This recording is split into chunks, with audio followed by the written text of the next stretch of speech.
Hi, welcome to another edition of Z on the Tee. We're out here at Albany Golf Club, the season-long sponsor of the show, and this is the last show in May. Our May sponsor has been Stoops Automotive. We'd like to thank Randy Stoops for sponsoring the show during May. Tim, we're going to talk about gripping the golf club and selecting the best grip for you. There are basically three grips that we could use.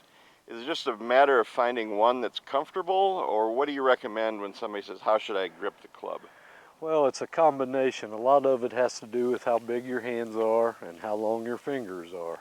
The key to the correct golf grip, though, is getting your hands as close together on the club and getting them to work together as one on there. Now, we have three options on the grip. Basically, we have the overlap. And the overlap simply is, for a right-hander, the pinky finger on your right hand overlapping these two fingers on your left hand, right? Correct. The index finger and your middle finger. And then your second option is the interlock, which instead of overlapping, you entwine them two fingers for an interlock grip. And then your third option is the baseball or the 10-finger grip. Now the baseball and the 10-finger grip, that is recommended more for people that have small hands, children, ladies, guys with small hands that have trouble getting a good grip on the club. But still, the main thing on the grip is getting your hands as close together and trying to get them to work as one on the club and not against each other. So the baseball grip, if you've got an 8 or a 10-year-old child, you're trying to introduce them to golf, that would be the best way to have that child start the game? Definitely so. I mean, and depending on their hand size, but if they don't have very big hands and the grips have trouble gripping it, the 10-finger grip, they can get much more control of the club in that situation. Now, as far as your overlap and your interlock, I mean, that's basically all the pros use one or the other. I don't think there might be one or two out there with the 10-finger. I wouldn't bet on that, but basically it's just whichever you feel best with. I think people that have bigger hands, longer fingers go more with the overlap than they do the interlock, but I mean, it's 50-50 on that out there probably. Whatever works. Again though, the key is getting your hands to work together and not against each other.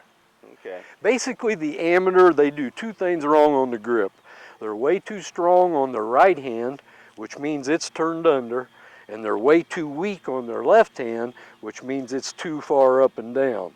If most amateurs would strengthen their left hand a little bit and weaken their right hand, they would all become much better ball strikers, I think. Okay. Pretty common between the amateur golfer. So basically, we would want that right hand turned over the club just a little bit. On top of the club. Your V anyway, pointing more towards your left shoulder with it. Basically, a lot of amateurs, the right hand is way underneath. And if you notice that when you break your wrist and you're gripping it in that situation, the club head is going to close dramatically when your wrist break. That's a problem with that situation. Okay. All right. Well, there's three of the main grips, and find one that's comfortable for you. Go out to the driving range, hit a few balls with each one, and find out which one works for you. We're going to head out to number 3 now at Albany Golf Club and play some shots on the par 5. Okay, Tim, we're on number 3 at Albany Golf Club. It's a 480-yard par 5, and we've hit our drives. We're about 204 yards out from the flag behind us, and a lot of golfers are going to have the option now from here. Do I go at the green? Do I want to lay up, take the safe play, lay up, and then chip on for a birdie opportunity? Or do I want to be the hero? What kinds of things should we be thinking about here? Well, the way I look at it, you have three options here. Your first option, of course, is to go ahead and try to hit it on the green if you can hit it 210 into the wind or whatever. Your other option, both of them are layups.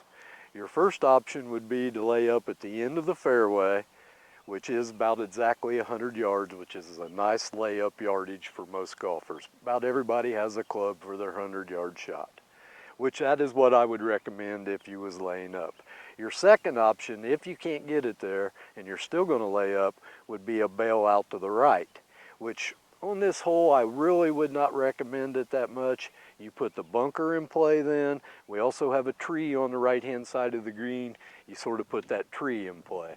So to me, if you're going to play it safe, why not play it really safe? Hit it down there to where you have 100 yards in, and then go from there and try to make birdie from there. Part of the thought process has to be, where's the hole on this green? If the hole, as you talked about, is tucked to the right, Yes. where that sand bunker is and that tree is, you really need to be on the left side to approach that with your next shot if you're going for it and miss the green. But as you can see, there's a pond up there on the left side, so Yes. there's really not a left side area to hit to. Correct. So in that situation, anytime the pin is right of center here, to me that takes the right side bailout completely out. So either try to knock it on where you know you can get it up there within chipping range. A lot of times the bunker's not bad in two. I mean, if you're a fairly decent bunker player.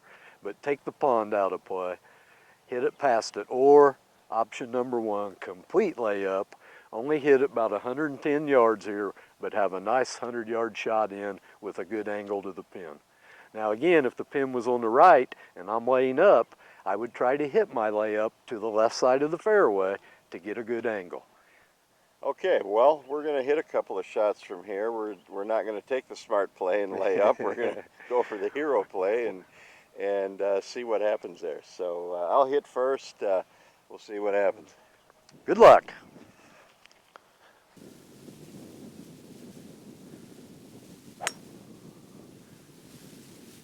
It's a good swing. Looks like plenty of power to get it over the pond. Okay, yeah, I did make it over the pond. I didn't have enough club to get to the green, but I made it over the pond, and I'm in pretty good shape really because I'm on the left side of the green. I should have a pretty easy chip up to that hole. Nice little from chip shot up there. That was a very good play. Okay, give it a run, see what we got.